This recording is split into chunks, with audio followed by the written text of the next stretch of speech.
빈센시안들이 가져야 할 영성적인 문제에 대해서 한번 짚어보고, 그리고 두 번째가 교회는 빈센시안으로서의 나의 삶을 만족해 하나, 하나님께서 만족해 하나 하는 문제에 대한 스스로의 답변을 찾을 수 있는 기회를 말씀을 여쭤보도록 하겠습니다. 실은 교회의 가르침에 견주어서 내가 제대로 살고 있나 살펴보고, 또 교회의 가르침대로 잘 살아보자 하는 결심을 할 때 교회가 만족해하지 않겠어요? 그런데 빈센시안들한테 주신 교황님의 특별한 가르침이 있어요. 전 세계에 사랑의 섬김을 사는 모든 사도직 단체들에게 지난번 교황님 베네딕토 16세 교황님께서 나름대로의 영적 교제라고 할 수 있는 책을 내셨어요. 그 책이 하느님은 사랑이십니다라는 회칙이에요.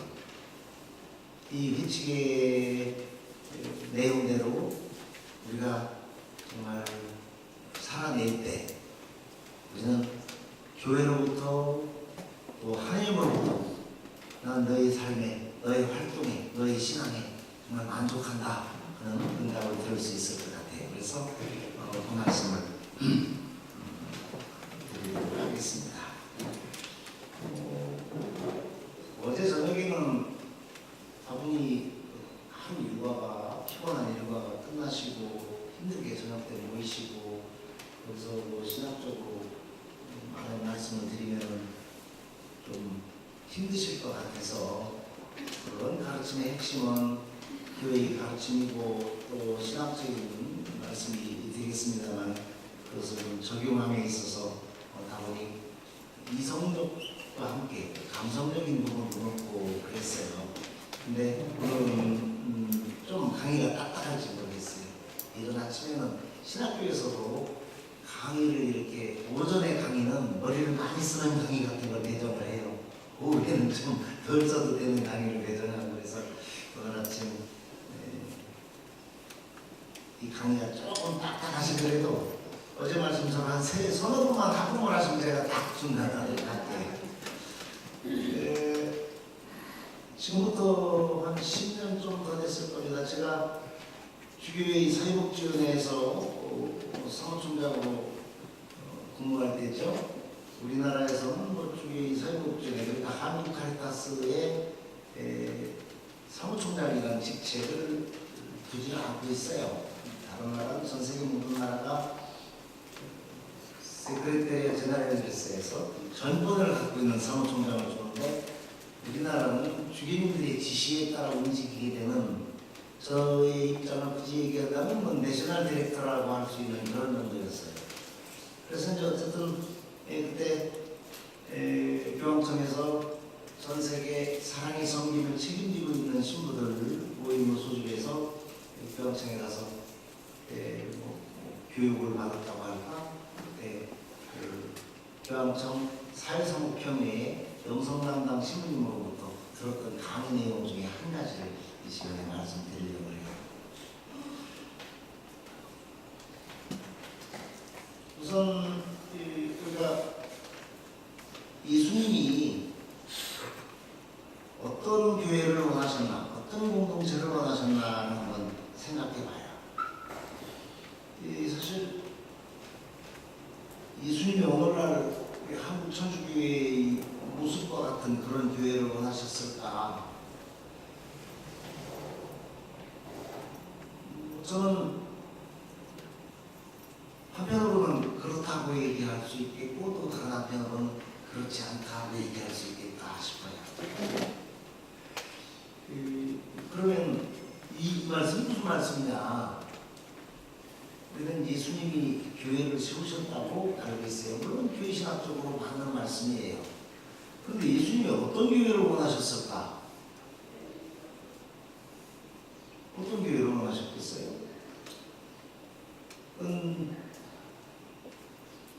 복음서를 읽어보면서 예수께서 가르치신 것과 또 예수의 가르침을 받았던 사도들, 또 교부시대, 초대교회 시대 때의 신자들의 삶을 보면 예수님이 어떤 공동체를 원하셨나를 알 수 있죠.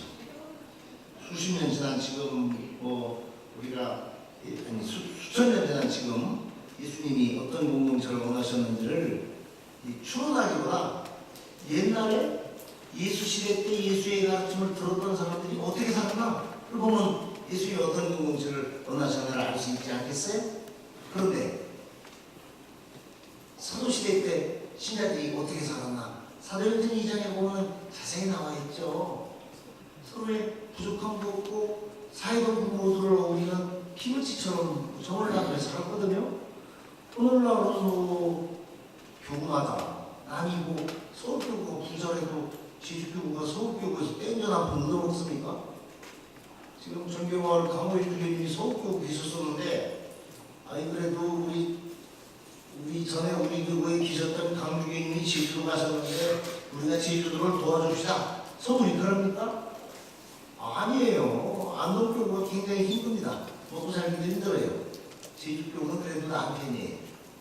그런데 안동교구 누가 도와줍니까? 전국에 다른 교구가? 아니죠. 제주교구 분당의 수준과 안동교구 수준을 비교하면 좀 이상합니다만 각 분당의 생활 한 3분의 1, 4분의 1 정도의 기금을 갖고 분당을 꾸려나가고 있어요. 안동 같은 데는. 그런데 전국의 수많은 교구에서 안동교구 어렵다고 도와줍니까? 아니에요. 예수님은 그런 교회를 원하시지 않았을 것 같아요. 저는. 그런데 다른 나라는 어떨까? 다른 나라는 비대시한들이 어려운 나라를 도와줍니다. 사실 우리나라에 비대시조가 들어온 지가 이제 한 50여 년, 50년, 52년 됐어요. 정확히. 그런데 6.25 전쟁 나고 한국이 비대해지고 난 다음에 사람들이 목살길도 없고 기관에 집도 없고 그러니까 호주하고 뉴질랜드 비대시한들이 돈을 모았어요. 그 돈을 모아가지고 우리나라 도시마다 땅을 샀어요. 그 처음 온 사람들이 땅에 와서 집 짓고 살아라. 그 묶으면 남해나라 비대시한들은 그렇게 사는데 우리는 비대시한도 그러려니와 교구조차도 서로가 담장을 잡고 사는지 모르겠어요. 예수님이 그런 교회를 원하셨겠어요? 그건 아니죠. 그래서 우리가 그걸 바꿔나갈 수 있어야 돼요.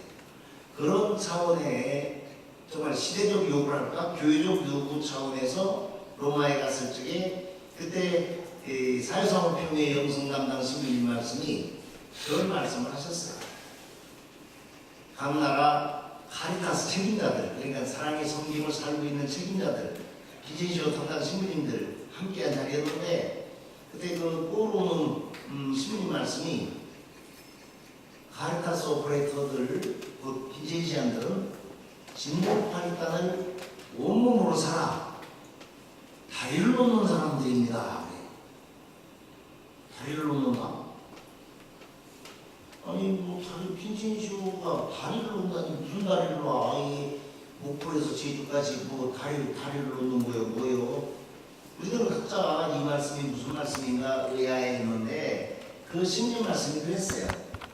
예수님은 대사제이시고 하늘과 땅, 하나님과 인간 사이의 영적 다리이시다. 그러면 모든 빈센시안들은 예수님을 이 영성적 모델로 삼아서 그분의 삶을 살아내야 된다. 곧 우리는 세상과 예수님과 또 교회와 예수님과 우리 각자와 예수님과 다리를 놓을 수 있는 그런 사람이어야 된다는 얘기예요. 그래서 예수 그리스도의 어떤 영성을 우리가 본받을 수 있어야 된다. 그러면서 세 가지를 얘기하셨어요. 예수의 자기 비움, 신학적인 용어로 케노시스라고 얘기하는데 모든 빈센시안들이 이걸 살아내야 된다.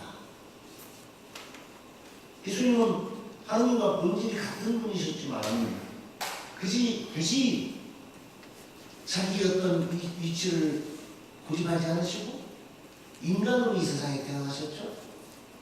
어떻게 태어나셨어요? 마구간 용을 통해 태어나셨어요.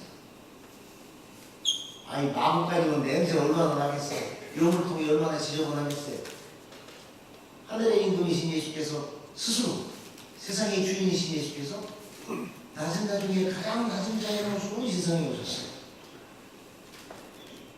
필립서 2장에 예수의 그 헌신이 나옵니다. 그의 자기 비움, 자발적인 자기 박탈 또는 비움, 빈센시안들이 이걸 배워야 된다는 거예요. 다음으로 예수의 봉사, 헌신 이것을 배워야 된다는 겁니다. 예수님이 어떤 봉사를 하셨는데 지자들의 발을 씻어주셨죠.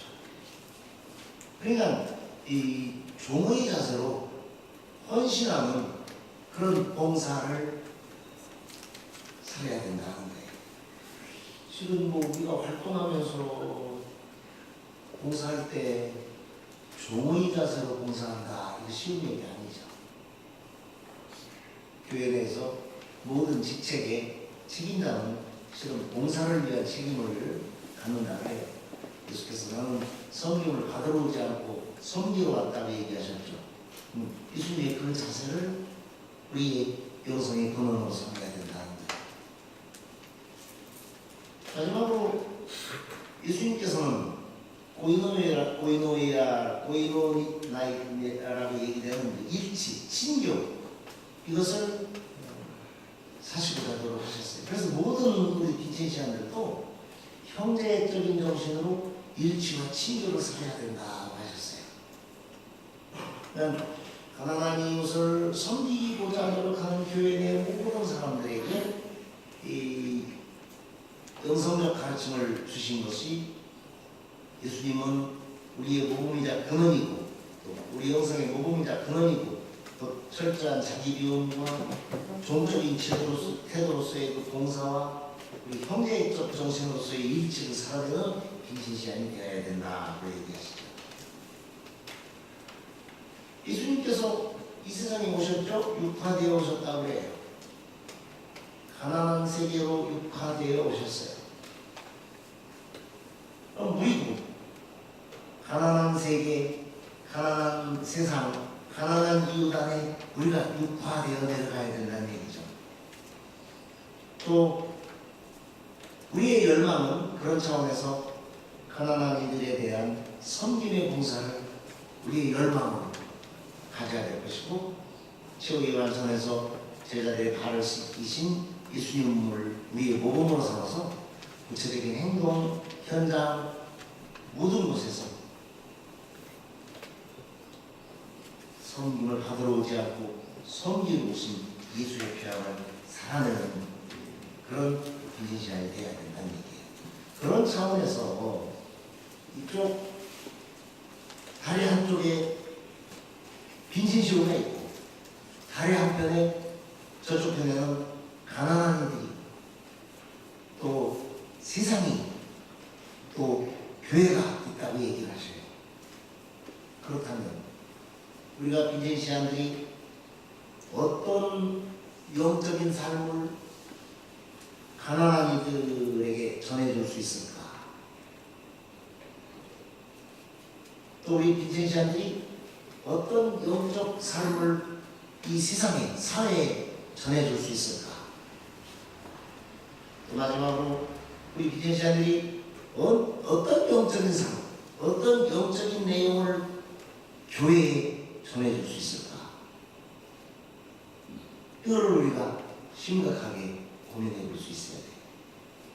가난한 이들에게 재물을 나눠주는 것이 사랑의 성김이 아니에요. 그럼 어떤 영적인 내용들을 그들에게 전해줄 수 있을까? 예수의 삶의 기쁨을, 행복을 전해줄 수 있어야겠죠. 구체적으로 사랑의 성김을 사는 모든 빈센시안들은 최고의 선교사들이에요. 뭐 서울역에 가면 예수 천국 불신시 그렇잖아요. 예수 믿으시오 소리 지르는 사람들 많습니다. 우리도 그렇게 할 수 있어요. 근데 안 하죠. 오늘 어떤 종교로 어떤 선교를 해요? 복음의 기쁨을 살아내는 것을 세상 사람들이 보고 저런 기쁨을 나도 살고 싶다. 세상 사람들이 열망하게 만드는 것, 그것도 최고의 적극적인 선교예요. 어떤 영적 내용들을 가난한 이에게 이렇게 전해줄 수 있을까? 복음을 전할 수 있는 거예요. 예수님의 가르침 안에 참 평화, 참 기쁨, 참 행복을 우리가 이렇게 살아내고 있다. 우리가 이렇게 기쁘게 살아내고 있다. 그러면 누가 음식을 맛있는 거 먹으면 그 사람 음식 정말 맛있게 먹어. 그 옆에 가면 나도 먹고 싶어. 이런 얘기 하죠. 우리가 예수님과 함께 복음의 기쁨 안에서 성김을 살아낼 때 그들이 그 기쁨을 받아들이고 그들도 함께 기뻐하며 기쁨의 삶에 동반할 때 이미 그들과 우리 사이에는 하느님 나라가 존재하죠. 그래서 모든 빈재미 제안들이 활동을 한다 어쩐다 할 적에 나름대로 재물을 나눠주기 위해서 하는 노력을 해요. 그게 뭐 가치가 없다는 게 아닙니다. 더 중요한 건 예수님을 전할 수 있어야 돼요. 예수님의 사랑을 예수 믿으시오 하고 예배하기를 끌고 가라는 얘기가 아니고요. 다음으로 어떤 영적 내용들을 이 세상에 전할 수 있을까? 요번에 세월호 참사에 어떤 유명한 양반이 그런 얘기를 했대요.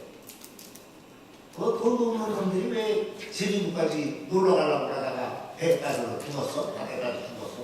그 가까운 데 옆에 절이나 어디나 놀러 막 야단 났었지 않습니까? 도대체 저놈이 제정신인가 하고. 이 세상이 그래요. 지금 세상은 달리기를 하다가 1등 하던 애가 넘어지잖아요. 그러면 2등 쫓아가던 사람이 가다가 그런 다리를 팍 짓밟고 가든 모가지를 팍 밟고 가든 다 왜? 걔가 일어나서 또 쫓아올 줄 모르니까. 옛날 같으면 안 그랬죠. 넘어지면 이렇게 세워서 같이 가려고 그랬죠. 지금 잘못된 세상, 이기주의의 그걸 아주 치닫는 세상, 물신주의, 금전만능의 그걸 치닫는 세상, 이런 세상에서 우리 빈체시안들이 어떤 영적 내용을 이 세상에 전해주려 할까? 그것이 전부가 아니다 하는 걸 얘기할 수 있어야죠. 돈이 좀 부족해도 가난이 사는데 조금 불편함이 있어도 그게 크게 잘못된 것이나 어려운 거 아니에요. 가난하지만 우리는 기쁘게 산다 하고 얘기할 수 있어야죠. 우리 그리스도인들이 예수님과 함께 비록 부족하지만 행복하게 살 수 있다는 걸 세상에 전해줄 수 있어야겠죠. 또 구체적으로 우리들이 그 자녀교육이나 가정생활도 그런 교육에 참여돼야죠. 다른 사람들 보면 저 집 참 기가 막히다. 지금 알고 보면 수강 벌어들이고 월급 축구를 하는데 늘 그런 식으로 웃음이 끊이지않네. 그 사람들 가족들 얼굴 표정을 보면 늘 행복해야 하네. 그래서 도대체 비결이 뭐야? 그걸 전해줄 수 있어. 거지들은 돈이 많아도 떵떵거리고 요만한 데 살지만 지구상에서 그냥 누구나 날마다 그냥 비행기 날아가고 그냥 그렇게 바로 밑에 있는 그 사람들은 하하고 깔깔 웃음이 끊어지지 않고 그걸 우리가 세상에 그걸 전해야죠. 제가 지난번 회장님들에게 말씀드렸을 적에 드린 말씀이 하나 있었어요. 제가 알고 있는 프란치스코라는 형제가 자기 자식이 전신마비 환자 있어요. 근데 들으신 분 계세요? 네. 예, 많은 분들이 못 들어가서 잠깐 짧게 말씀드릴게요. 이 친구가 어디를 가도 사회생활을 하든 교회생활을 하든 또 아들 하나밖에 없는데 마누라 한 분이 걔를 집안에 놔두고 밖에 나오는데 늘 근심 걱정이요. 이런 자식이 똥을 싸서 동계에 들어갔나, 침대에서 넘어지지는 않나, 떨어지지는 않나, 어쩌나 저쩌나 그 얼굴 늙어도 늘 고민해요. 그것도 좋습니다. 저한테 상담도 그렇게 해요. 그래서 제가 그런 얘기를 했어요. 그리스도인은 세상의 잘못됨을 고발하는 그런 예언자가 되어야 된다. 친구, 무슨 뚱딴지 같은 말씀을 하시는데, 너처럼 장애를 갖고 있는 자식을 둔 집이 세상에 얼마나 많으냐. 과학과 문명이 발달할수록 정신병자들 더 늘어나고 잘못된 사람 점점 많이 늘어난다. 그들 모두 자녀들 그런 장애를 갖고 있으면 부담스러워하고 힘들어하고 나중에는 저 새끼 언제구나 이런 마음속으로 그런다. 그 잘못된 세상. 그들도 하느님의 모상을 닮아 창조된 존엄한 인간인데 그들을 어떻게 섬기며 사랑하며 살아야 하는가를 네가 보여줘야지 마. 집구석에다 그냥 집어넣고 문고리 잠그고 문 잠궈놓고 성당 와서 미사한다고 그게 하느님과 일치가 이루어지냐 이거예요. 데리고 다녀라 이제. 자랑스럽게 이내 때입니다. 얘도 오늘 미사 왔어요. 여기서 제야죠. 데리고 왔어요. 데리고 오란 말이에요. 그 미사 데리고 와요? 그럼 처음에 온 교우들이 낀 장치인데 이 휠체어에 이렇게 놓으면 그거 안 하려고 그래. 뭐 좀 몸에 감은 들어오게 못나 싶어서 그런지 아니야 근처에 안 가려고 그래. 그런데 내 새끼 이쁘죠? 거기서도 그 자식의 소중함을 사랑스러움을 기쁘게 웃으면서 표현하는데 거기서 웃는 얼굴을 찍고 뵙죠. 저도 천주교 신자라고 옆에 미사 참여하는데 근데 그게 훈련이 되는 거예요. 저도 평화 인사 때 가서 비제시오, 걔가 비제시오 한 주일 잘 지냈지? 하나님 사랑 많이 느꼈니? 그래. 그런 모습들이 교우들한테는 귀감이 되니까 교우들이 한 명, 두 명 아버지를 하는 거예요. 잘 지내 미사 먹으면 걔 주변의 사람들이 모이고 얘기를 하고 부모도 기쁘고 본인도 내가 이게 인간인지 개, 돼지인지 쓰레기통에 있는 뭐 던져진 뼈다군지 집구석에 닫혀 있고 부모도 나가 있고 하루 종일 걔 인생이 어떻겠어요? 마더 데레사 캘카타 비밀물에 그 병자들하고 죽어가는 병자들하고 똑같았겠죠 심정이. 그런데 바뀌는 거죠. 그런 걸 소문을 들으니까 지역사회에 다른 문당의 부모들도 자기 자식들을 데리고 일로 와. 또 원래 모임도 하고 우리들이 비록 장애를 갖고 있는 자식이지만 하느님 모상을 닮아 창조된 소중한 선물입니다. 우리는 이 선물을 하느님 손이 섬기고 있다. 이건 세상에 알면 그게 예언직이요. 우리 빈센시안들이 그런 영적 내용을 세상에 전할 수 있을 때 잘못된 세상이 바뀔 거 아닙니까? 그렇죠. 부부간에 그렇죠. 집에서 새는 바가지 나가도 새는데 집에서 많이 나가 쌀박질 하면서 밖에 나가서 뭐 다정한 척하고 서로 깡실깡실 웃어대고 사람들 있는 데서 요즘에 그 텔레비 선전에 그거 나오대요. 우리 아빠는 저를 사랑합니다. 말 잘 들을 때만. 우리 엄마는 저를 사랑해 주십니다. 기분 좋을 때만. 우리 엄마 아빠는 저를 애껴줍니다. 남들이 볼 때만. 그런 방법이 있잖아요. 그런 잘못된 세상을 우리가 바꿔야 된다는 거예요. 적어도 사랑의 성김을 사는 카리타스 오퍼레이터들, 빈센시안들은 우리가 살고 있는 기쁨의 영적 내용을 세상에 전할 수 있어야 된다는 거죠. 마지막으로 그 신부님이 그런 얘기를 했어요. 우리 빈센시안들이 어떤 영적 내용을 교회에 전할 수 있을까? 이게 무슨 얘기냐면은 우리나라에도 천주교 신자가 500만 명입니다. 자, 500만 천주교 신자 중에 물론 뭐 한천하 조직에 이렇게 함께하지 않으면서도 가난한 이웃을 사랑으로 섬기는 사람들이 많이 있죠. 많이 있습니다. 그러나 많이 있다 해도 그 많다는 건 500만에 비하면 이 테마의 피 극소수예요. 그래도 교황님께서 사랑의 섬김은 단체적으로 공동체적으로 하라고 하나님 사랑의 심장 회칙에서 말씀하시면서 우리 빈센시안들의 활동을 정말 특별히 칭찬하셨는데, 개인적으로도 물론 좋은 일을 할 수 있지만 공동체적으로 이런 사랑의 섬김을 살아낼 수 있는 빈센시안들이 전국에 몇 명이나 돼요? 별로 없어요. 근데 재밌는 건 매주 말에 보면 막 버글버글 넘쳐. 건강에 매주가 한 8개씩 되죠? 10개 이상 되는 데도 있죠? 그죠? 근데 비제시오는 건강에 한 군데밖에 없죠? 여기 제주도에 건강에 비제시오 건강 협의회 2개 이상 있는 데 있습니까? 어이구 감사합니다. 근데 미국에 가면은 뭐 뉴욕 같은 데 가면은 건강에 비제시오 협의회가 건강 하나에 2개, 3개, 4개 있는 데도 있어요.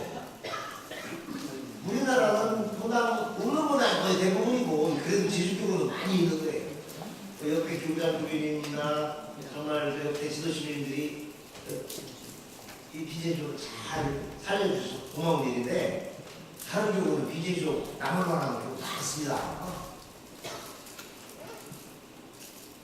그러니 어떤 영적 내용들을 교회에 전할 수 있겠느냐, 이거 중요한 화두예요. 이 사랑의 섬김을 사는 비제시오가 얼마나 하나님 나라를 다가오게 하는데 보탬이 되는지를 교회가 알아야 돼요. 시민들도 비제시오 모르는 시민들이 많아요. 주임들도 비제시오에서 뭐 전국 단위로 아니면 교구 단위로 뭐 한다고 오십시오 하면 그래 한번 같이 하고 오시지만 구체적으로 이 양반들이 뭘 어떻게 사시는지, 또 500만 천주교 신자들이 비제시오 몰라요. 우리가 사는 그 내적인 기쁨, 영적인 기쁨, 우리가 사는 아름다움, 복음적인 아름다움, 이런 걸 몰라요.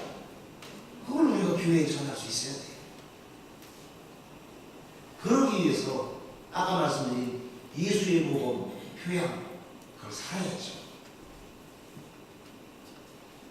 사실 철저한 자기 비움과 섬김의 정신의 봉사, 그리고 형제적인 친교, 우리가 그것만 제대로 살아낸데도 너도 나도 비제시오 회원으로 가야 한다고 그럴 거예요.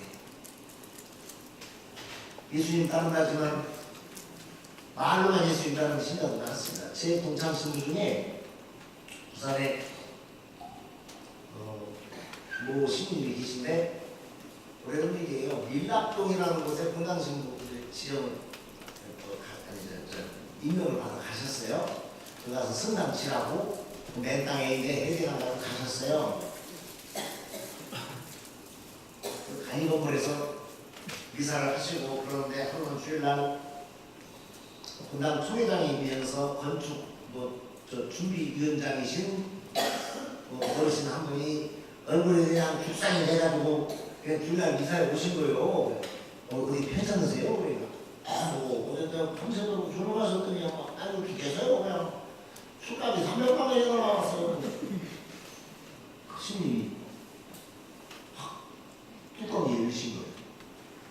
그 소대장이 건당 건축기금으로 12만 개 300만 원인데 그것도 3년 동안 나눠서 내겠다고 했는데 하루 종일 술값을 300만 원 쳐먹어? 이런 더러운 놈.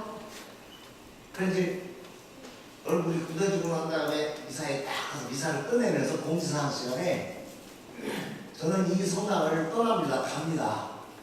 여러분들끼리 알아서 성당을 짓든 알아서 하시라고. 천주교가 적어도 신자들한테 교회가 신앙을 잘못 가르쳤는지 이 성당에는 어느 분이 건강 신축기금으로 3년간 1년에 100만 원씩 300만 원 내겠다고 했는데 어저께는 술값으로 300만 원 썼답니다. 저는 이런 신자들하고 상담을 싶으신 생각 없어요. 안녕히 계시오. 오늘 휙 교육청으로 들어갔어. 그러니까 주인님이 왜 왔어? 아 이래서 왔어? 이러면 그래도 나갔으면 같이 해야지. 못 가요? 주인님이 가라 그러니까 어떻게? 이따가 같이 하잖아. 난 니들하고 들어왔는데 주인은 쓰다 가라 그러고. 그래서 춘대리 신부님한테 신이 제 입장이 곤란한데 좀 다리 좀 놔주셔. 그거 총회장 불러서 그 사모님들이 전부 와서 교육청 와서 그 신부님한테 너 무릎 꿇고 잘못했는데 하고 그래 신부님 가실까냐? 그래가지고 왔어요. 와서 잘못했다고 가서 이대지 하고 가가지고 1년 만에 생각 딱 가졌어요. 왜? 그러고 아니까 교우들이 자기 신앙을 다시 돌이켜보는 거예요. 우리가 중요하다고 여기는 데는 아낌없이 돈을 쓰지.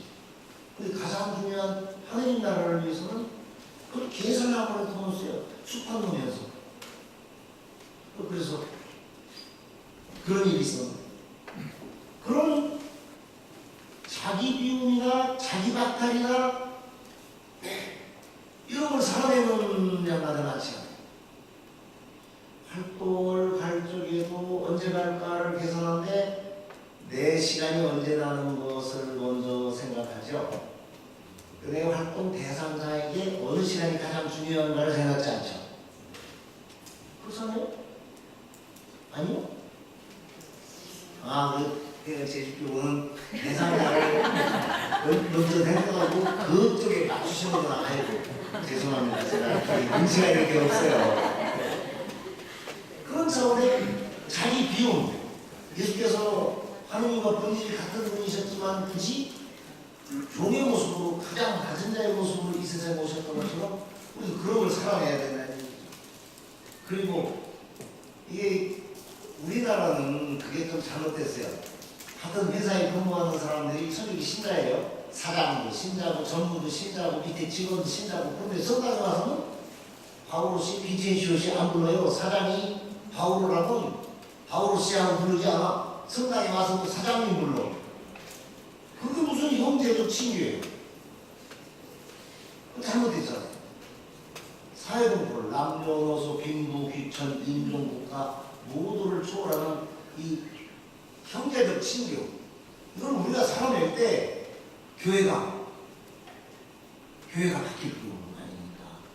그래서 우리 빈신시안들이 어떤 영적 내용을 가난한 사람들에게 세상에 교회에 전해줄 수 있을까 하는 건 정말 깊이 묵상하고 감옥에서 곰씹으면서 살아내야 되는 것들이죠. 2000년대에 들어서면서 한국교회가 복음화라는 이 사목지표를 가지고 모든 교구가 한 명이라도 더 영세시키려고 막 문에 그냥 불을 켜고 야단 법석을 했어요. 물론 그 바람에 많이 신자가 늘어나긴 했죠. 그런데 자세히 알고 보면 우리가 알고 있는 복음화라는 게 실은 엄청난 착각 속의 복음화라는 거예요. 저는 실천신학을 전공했기 때문에 다른 신학자들하고 늘 이런 면에서 의견 충돌이 있습니다. 교회신학을 하신 분들이나 윤리신학을 하신 분들이나 역사신학을 하신 분들이나 좀 의견 충돌이 있어요. 어떤 분은 그러면 한 명이라도 영세시켜서 하느님 나라를 확장하는 게 진짜 복음화지? 그건 아니죠. 하느님 사랑을 증거하는 것이 복음화라는 거예요. 실은 예수 믿으시오, 예수 천국 불신 지옥과 똑같은 거예요. 한 명 더 데려다 빡빡에다가 물어가지고 교회를 누리는 게 복음화라는 거는 아니라는 거죠. 이거 녹화되는데 주교님 이거 보시면은 강주교님 보시면 저 자식 아직도 주교님과 험하네 그러시면 사실 하느님 사랑을 증거하는 것이 케이브마이고 복음화인 것을 우리 초대교회에서 배워야 돼요. 초대교회 대중과 이스라엘 사람 전체를 영세시키려고 눈이 걸리겠습니까? 아니요. 예수가 구세주라고 니들 그 두세주를 죽였어. 잘못했어. 예수님 말씀을 앞으로 살아보도록 해. 그러니까 마음이 찔려서 그래요. 그러므로 예수님 말씀대로 살겠습니다. 한 사람들이 모이니까 그 사람은 3,000명도 모이고 5,000명도 모였다니까 그날만 그 늘어난 신자가 3,000명이나 5,000명이나 사도행전에 써있는데 예수 처음 불신시오 예수 믿으시오 이마에 물 붓고 천주교 시자 내리려고 했던 그런 게 아니었다는 얘기죠. 물론 예수님께서는 제자들에게 세상 끝까지 당신 이름으로 세례를 주라고 하셨어요. 믿고 세례를 받으면 구원을 받는다고 하셨어요. 근데 공생활 전체를 살펴보면 예수님 하느님의 사랑을 체험한 사람들이 하느님 사랑 안에 살기를 바라시는 그 사랑을 증거하는 그걸 원하셨어요. 지구상 인구가 지금 70억이에요. 예수님이 지구상 70억 인구를 모두 영생받기를 원하셨을까? 사도시대에 베드로가 이스라엘 사람 모두를 세례시켜서 교회 공동체를 받아들이려고 노력했나? 아니요. 분명한 건 그들은 예수님의 가르침을 따라 남녀노소 빈부귀천 가리지 않고 모든 일을 사랑하는 방법으로 모든 일을 사랑으로 섬기는 방법으로 하느님 사랑을 증거했어요. 그래서 그들의 모임에 나도 함께하고 싶은 사람들이 모여서 교회가 터진 거예요. 자, 로마 제국시대 300년간 우리 천주교가 박해를 받았다고 하죠. 근데 300년간 박해를 받았으면 아주 씨가 많았어야 될 거 아닙니까? 그런데 이 교회가 점점 커졌어요. 아니 세상에 이런 기적이 있나? 어떻게 커졌어? 성령께서 함께 하셔서 커졌지. 그때 신자들이 열심히 전교해서 커졌지. 물론 맞는 말씀이에요. 근데 그런 엄청난 박해에도 교회가 점점 번성할 수 있었던 것은 사랑으로 섬겼기 때문이에요. 계급사회 속에서 신분의 질서가 뚜렷한 그 로마 제국 시대 때 귀족이 노예와 함께 밥상에서 밥을 같이 먹으면서 형제로 하고 불러나면 어떻게 되겠어요? 세상이 뒤집어지지. 그래서 로마 제국은 천주교가 모두를 사랑하고 있다. 이것 때문에 천주교를 받겠어요.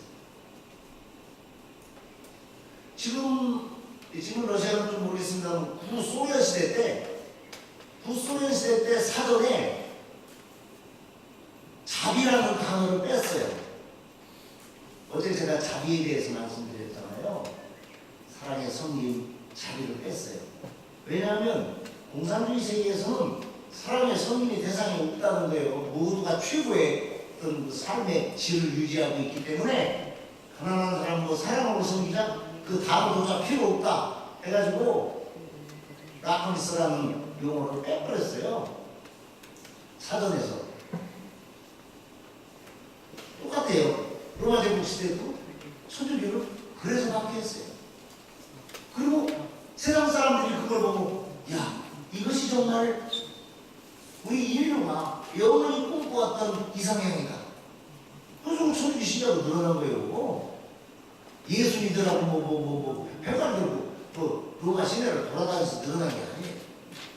가라쿠마 그 지하의 뮤지를 관원들 눈을 피해서 도망다니면서 미사 참여하고 교우들끼리 만나면서도 뭘 논의해서 오늘 어느 동네 가서 전교하자 그게 아니에요.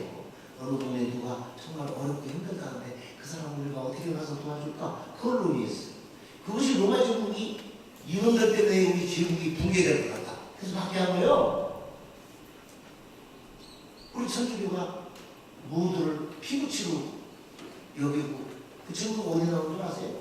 역대 교황님들 중에 노예 출신 교황님들이 있어요. 이 말이 됩니까? 계급사회에서 귀족들 자식들이 신부되고 그래서 교황 됐으면 좋겠지. 그런데 노예 출신들이 교황이 된 한두 분도 아니에요. 네 분인가 해요. 그러면 우리 교회가 얼마나 서로를 사랑으로 섬기고 형제적 친교를 가졌는지 알 수 있죠. 근데 오늘날 교회에는 그게 없어요. 끼리끼리 화벌이 있어요. 우리 빈센시오가 빈센시오 활동을 하려고 해도 눈치 보여주는 게 많고, 또 이 단체 저 단체 뭐 이 사람 저 사람 신경 쓰여주는 것도 많아요. 우리가 하나님들을 이해 못하는 사람들도 많아요. 뭐 요즘에는 어떤지 모르겠습니다만 얼마 전에 몇 년 전입니다. 저는 그 라디오에서 라디오 단어는 빈센시오 함께하지 마라 이런 시한머리 있는 이 개뿔다구 같은 말을 한 적이 있어요. 아니 그러면 꿀실로 한 사람은 레이저도 하지 말아야지, 그죠? 예, 애미 갔다 온 사람은 그럼 교육 받고 이거 하지 말아야 돼. 무슨 그 개뿔다구 같은 얘기를 해요. 그래서 주기님들께 이건 말도 안 되는 이 레이저에서 이런 엉뚱한 짓을 했다. 이거 빨리 처리하도록 해라. 그래가지고 그놈들 주기님들한테 홍보가 갔습니다. 그런데도 이때 밑에 말단 도당 페이스북에서는 아이 레이저 단어는 빈센시오 함께하지 마. 이거 아직도 굳이 피우는 노미엄들이 있어요. 예. 또 어떤 데는 그 부부가 같이 레이저 빈센시오 하지 마. 아 이거 부창부수라고 부부가 함께하면 더 좋지 왜 하지 마.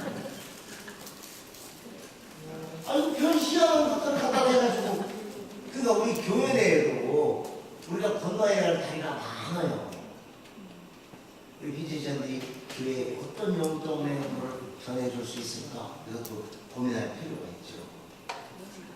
예수님도 그랬고 사도들도 그랬습니다. 그들은 자신들의 사랑의 섬김을 세상 사람들이 보고 배워 하느님 사랑이 세상에 더 넓게 퍼지기를 원했을 뿐이에요. 그런 교회가 중세에 들어서면서 온 인류를 다 세례시키면 세상의 구원이 이루어지는 줄로 생각했어요. 그런 경향이 근대까지 계속됐어요. 그러다 보니까 중세시대 때 사랑의 섬김, 나눔 이런 것들이 차츰차츰 축소되기 시작했고, 그리고 이게 나눔이라는 정신이 아니라 섬김이라는 정신이 아니라 시혜적 성격의 자선이라는 개념들이 점점 강해졌어요.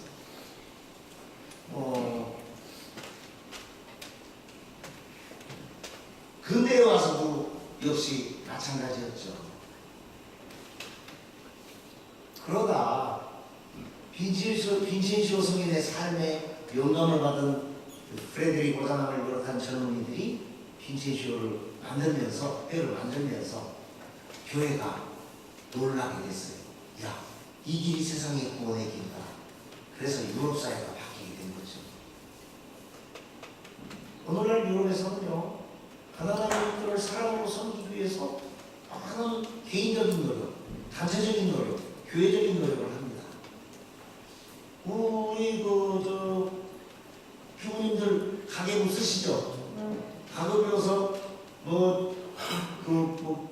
문화비, 주식비, 부식비, 무슨 비, 영역이 쭉 있을 거예요, 그죠? 안 쓰시는 모양이네. 이 반응이 없어요. 안 쓰세요? 그럼 쓰셔. 신학교에서 학생들한테 금전 주라고 쓰라고, 금전 주라고 자꾸 써봐야 쓸데없이 낭비하지 않는 게 몸에 있는다. 그러는데 가격으로 쓰면 이 계획적인 생활이 가능하잖아요. 요즘에는 그런 게 점점 없어졌다는 게, 옛날에는 월급하면 우선 전부터 집어넣었잖아. 그리고 남들로 살았잖아요. 요즘 젊은 애들이 그런 거 없어. 그냥 있는 대로 다 써버리니까 그냥. 왜? 아이고 그냥 써놓고 그냥 집에 가서 또 부모님한테 들어붙으면 되지 뭐. 이런 애들이 많아요. 어쨌든 가계부에서 죄송한데 제가 독일의 시골의 어느 가정에 초대를 받아 갔는데요. 그 집엔 가계부에 가난한 이웃을 위해서 사랑의 섬김에 쓰여지는, 우리만 표현하면 자선부비 이런 표현이요. 예? 섬김비, 이 항목이 있어, 항목이. 그래서 적어도 수입의 11조 정도, 10분의 1 정도를 거기다가 배정을 하고 있더라고요. 독일 사람들은 교우들은 교무금이 없어요. 거기는 본당 운영 유지 보수 관리 이걸 전부 국가가 해줘요. 예. 국민들은 종교세를 내고 국가는 그 종교세를 가지고 모든 종교단체의 운영 유지 관리 보수 이런 거 해줘요. 그러니까 교무금을 안 내. 대학가들은 현금은 내지 이제 주일기사 때마다 교무금을 안 내니까 교무금으로 쓸만한 돈을 가난한 이웃을 위해 쓰는 거예요. 근데 자기 수입의 10분의 1을 가난한 이웃을 위해서 자선임금으로 쓰고 있다는 거 엄청난 거 아닙니까? 우리나라에요. 전국의 성모병원들이 버글버글해요. 서울에 뭐 옛날에 명동 성모병원, 경남 성모병원, 여의도 성모병원, 또 성가호병원, 의정부 성모병원, 인천에 또 부산에 대전에 대구에 이 버글버글 대형 종합병원들이 있어요. 그게 언제 만들어졌냐면 70년대, 80년대 만들어졌어요, 전부. 그럼 70년대, 80년대에 한국 천주교가 그걸 질 돈이 있었겠어요? 없었어. 구물자 나눠주고 그걸 얻어먹고 산업들 되고 어떤 신부님은 근데 그런 엄청난 대형 병원들을 어떻게 저렇게 간단해요. 독일의 신자들이 사순절 대림절 동안 여자분들은 화장품 안 바르기 운동, 남자분들은 맥주 한잔 들먹기 운동 걸려서 우리나라에 의료복지를 해준 거예요.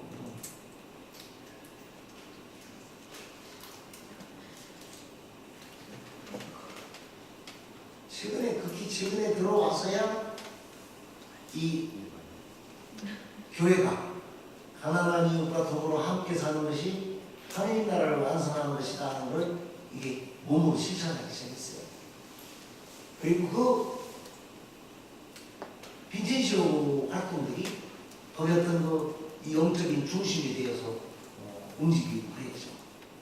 그런데 유럽 사회는 그런데 오늘날 한국 교회는 빈센시오가 너무 근시안적으로 부담만 보고 있어요. 우리도 헌당 다니고 아니면 교부 다니고 전국 다니고 위대한 데를 기획할 수 있어야죠. 제가 그 2000년도에 전국 비제리오 회장들한테 우리도 위대한 일을 좀 하자. 외국 그거 하는데 왜 우리는 못하냐. 그때 저거 지도신 거 같거든요. 그래가지고 시작하게 그래. 그때만 해도 한국 천주교회에서 대역 사업을 안 할 때요. 우리 비제리오들이 제일 먼저 시작했어요. 어쨌든 뭐 나중에 또 말씀드리겠습니다만 그런 복음화에 대한 우리들의 잘못된 인식을 우리 비제리오들이 바꿔야 된다는 얘기입니다.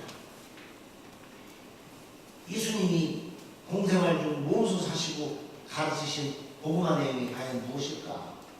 복음화는 예수님께서 모범을 보여주신 대로 소위 가난한 사람들이라고 불리워지는 사회적 약자들에게 다가가서 하느님 사랑을 증거하고 하느님 사랑이 무엇인지 체험케 하는 거예요.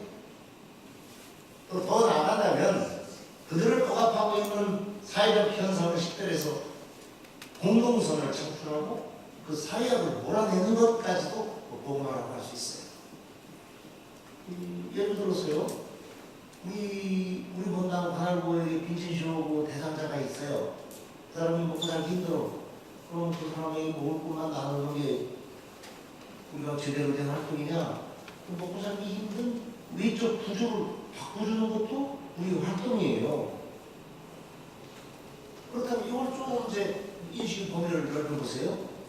사회의 잘못된 사회 구조, 사회 악 이것도 바꿔가지고 소위 사회적 약자들이 기지개를 켜고 일어날 수 있도록 해주는 것도 이 사랑의 섬김을 사는 우리들의 어떤 활동들이죠. 근데 우리는 그런 면에서 뭐 정의를 구현하자 이러면 또 아이고야 왜 오는 얘기를 하냐 이렇게 받아들여요. 실은 안 그렇죠.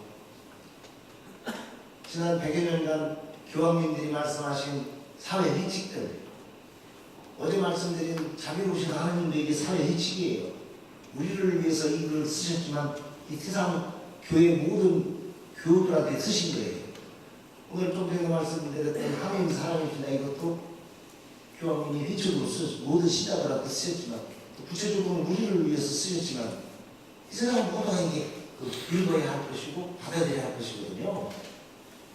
근데 지금 100년간 교황님들이 말씀하신 사회 교리 그거는 뭐 누가 실천해야 될게 구체적으로는 우리가 먼저 빈신시간들이 먼저 활동해 나갈 거예요. 그런 차원에서 빈신시간들이 근시안적으로 눈앞에 무엇만을 지원하는 것을 뛰어넘어 사회 구조학 자체도 변화시키고 그래서 공동성을 창출하는 이런 활동에도 매진해 나갈 수 있어야 되는 시간입니다. 그런 결심을 하고 난 뒤에 그런 결심을 하고 난 분들에게 교황님이 자 그러면 이런 마음을 가지고 이런 정신으로 이렇게 사랑의 섬김을 사십시오 하고 주신 게 이 하나님은 사랑이십니다 라는 외치인데 이 외치에서 중요한 시간이 많이 지날 것 같습니다만 중요한 몇 가지를 여러분들에게 말씀을 드려줄게요. 이 하나님 사랑입니다 외치는 사랑의 섬김을 사는 교회의 모든 조직들에게 준 교황의 어떤 영적 지도서나 마찬가지예요. 이게 그 신학 서적이나 마찬가지죠. 이 1부와 2부 나뉘어져 있습니다. 1부는 사랑이 뭐냐? 말씀이에요. 사랑이 뭐요? 사랑이 뭐냐고 무엇인가면 그런 거에 씨앗이라고 답하실지 모르겠습니다. 네, 사랑이 뭐냐? 이 카리타스라고 얘기되는 사랑은 우선 인간 서로 간의 사랑을 얘기할 수도 있겠죠. 뭐 옛날에는 남녀 7세 부동속이라는데 요즘에는 남녀 7세 지남철이라고 해요. 네, 남녀 간의 사랑도 사랑이에요. 그것도 카리타스예요. 그리고 흔히 우리 교회에서는 남녀 간의 그 이성 간의 사랑 이런 것들은 조금 그거 좀 밖으로 드러내기보다는 이렇게 슬쩍 밖에서 승강을 중에 초등학교만 깔깔거리고 팔딱지 못하는 승강 문안에 딱 들어오면 너는 너대로 나는 나대로 발길이 따로 있단다 위에 가서 쫙 가려져가지고 손보상 앞에 고개를 살짝 숙이고 조심스러운 그러므로 승강을 들어만 그게 아니라는 거예요. 실은 그 사랑도 하나님 사랑을 위한 그 밑바탕에 준비 당길 수 있는 거예요. 그래서 과거에는 그런 걸 좀 터부시했는데 말 꺼내기를 좀 어려워했는데 교황님은 그러지 말라는 거예요. 네. 남녀 간의 사랑, 이성적 사랑 이것도 하나님께서 축복하신 사랑이에요. 본인 성사고 왜 성사해요? 근데 우리는 순강에서 그런 얘기하기를 조금 꺼려하잖아요. 그런 얘기 내용 담고 있어요. 첫 번째. 그리고 그 사랑이 인간 서로 간의 사랑이 하느님 사랑, 이웃 사랑으로 어떻게 승화될 수 있나 하는 걸 얘기하고 있죠. 그리고 2부에는 사랑의 섬김을 구체적으로 사는 현장의 비제시원들한테 이런 마음으로 살아라 하는 것들이 여기 나와 있어요. 우선 사랑이 뭐냐? 사랑의 섬김, 특히 여기서 얘기하는 사랑의 섬김은 가난한 이웃들을 예수님처럼 정말 봉사하고 섬기는 얘기예요. 하느님 사랑에 뿌리박은 이웃 사랑은 무엇보다도 신약 개개인의 본분이지만 온 교회 공동체의 본분이다. 그러니까 사랑의 섬김은 사랑의 실천은 공동체적으로 이루어질 때 더 아름답게 이루어진다는 거예요. 그래서 빈신쇼가 각 본당 협의회 중심으로 아니면 교구 중심으로 또 전국 중심으로 공동체적으로 하고 있는 이 활동들을 교황님은 칭찬을 하셔요. 다음으로 교황님은 그런 말씀을 하세요.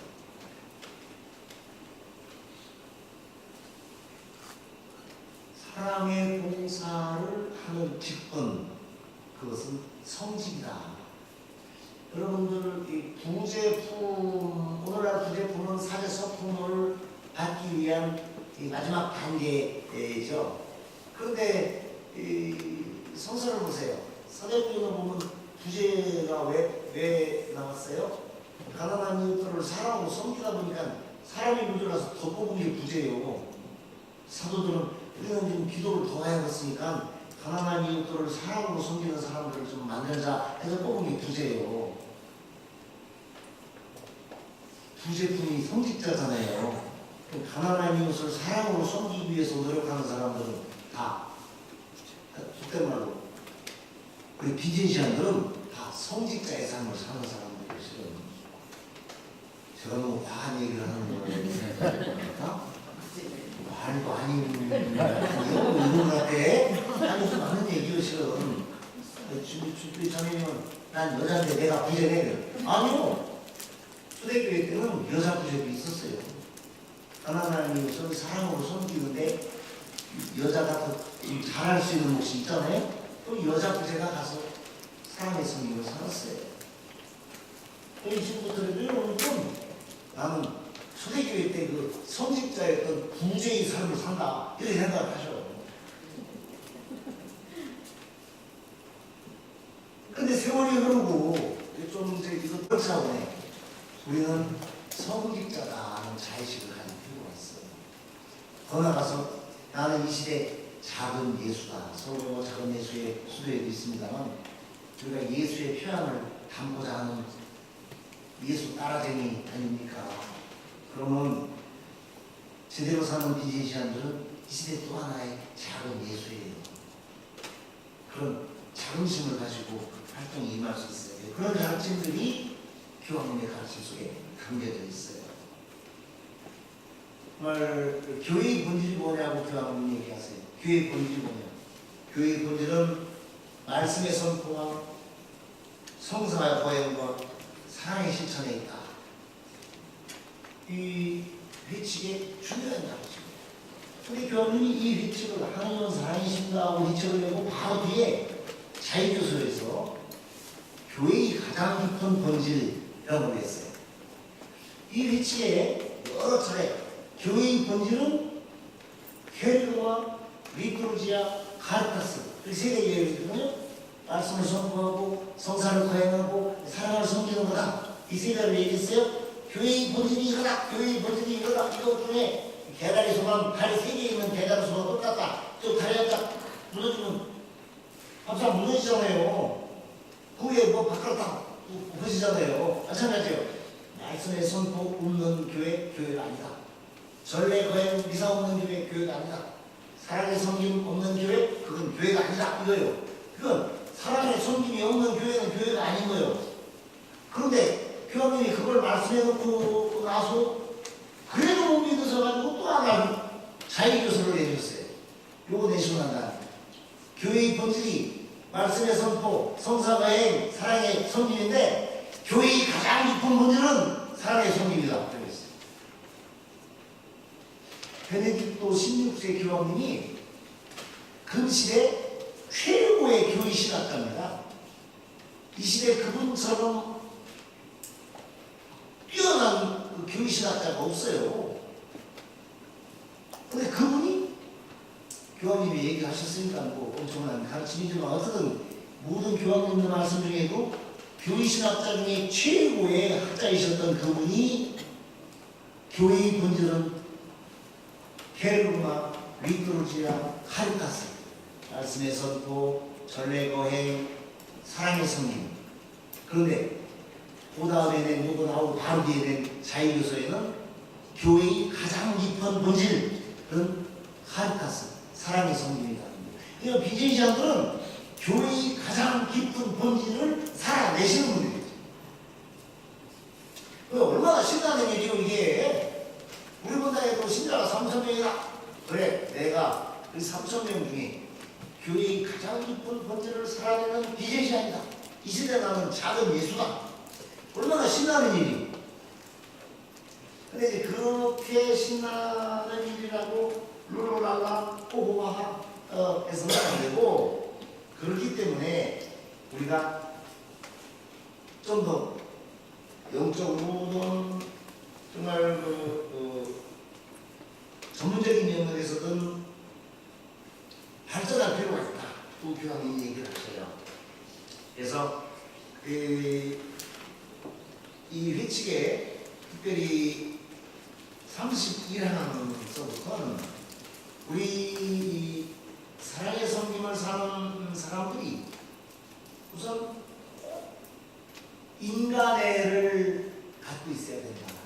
인간에 대한 연민의 정, 측은지심 이런 걸 갖고 있어야 된다.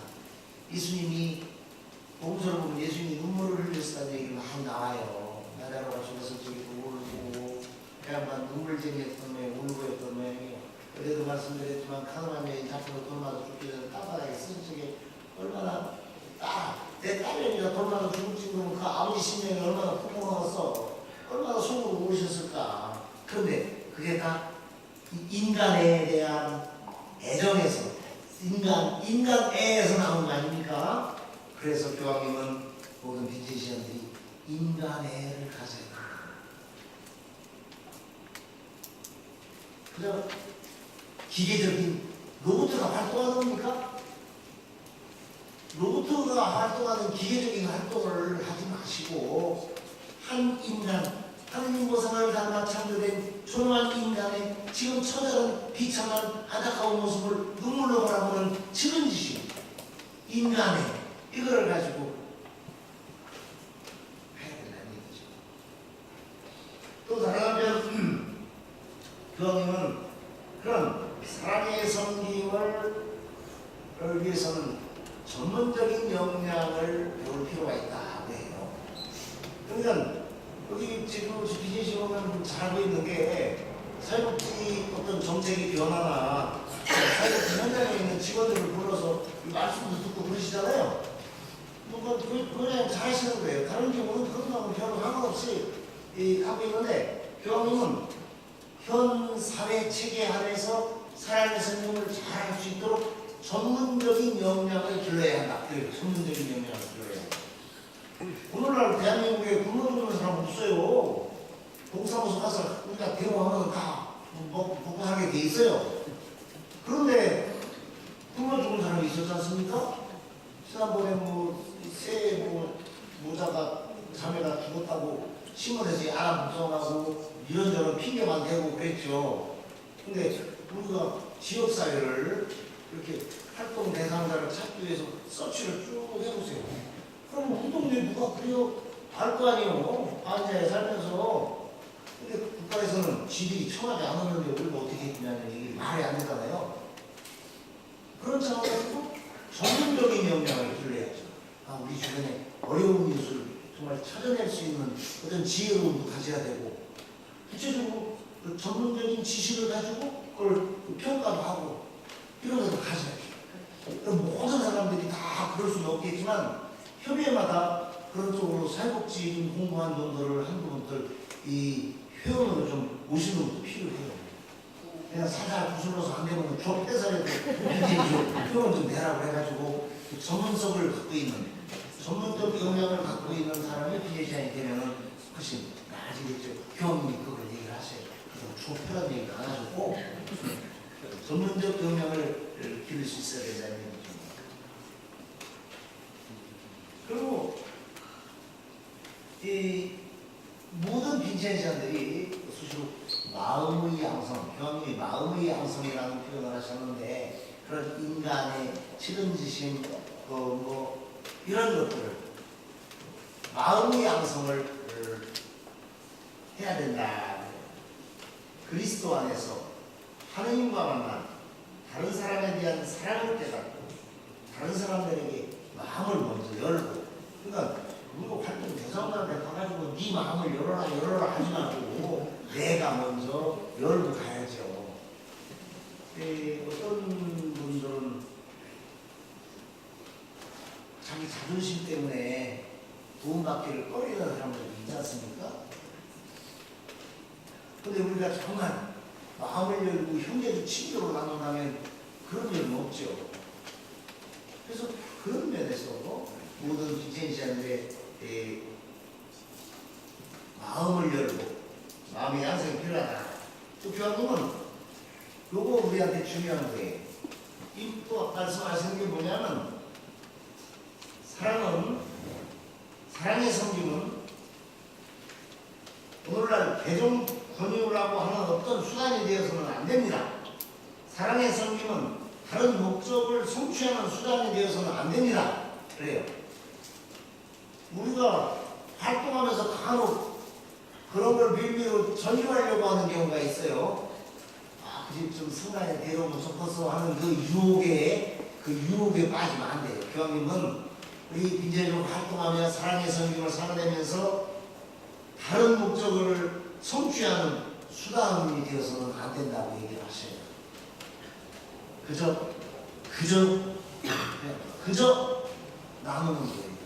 그저 내 마음을 열고 그저 사랑으로 섬기는 거예요.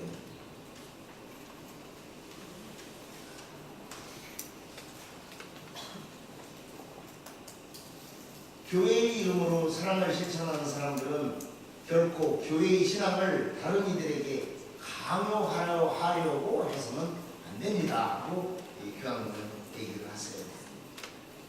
또 우리 빈진시안의 책임을 맡은 사람들이나 구성원들은 이런 의식을 강화시켜 그들의 활동을 통해서 또한 그들의 말과 침묵과 모범을 통해서 그들이 그리스도의 믿을 만한 증인이 되게 하는 것. 그게 우리에게 필요하다는 거죠.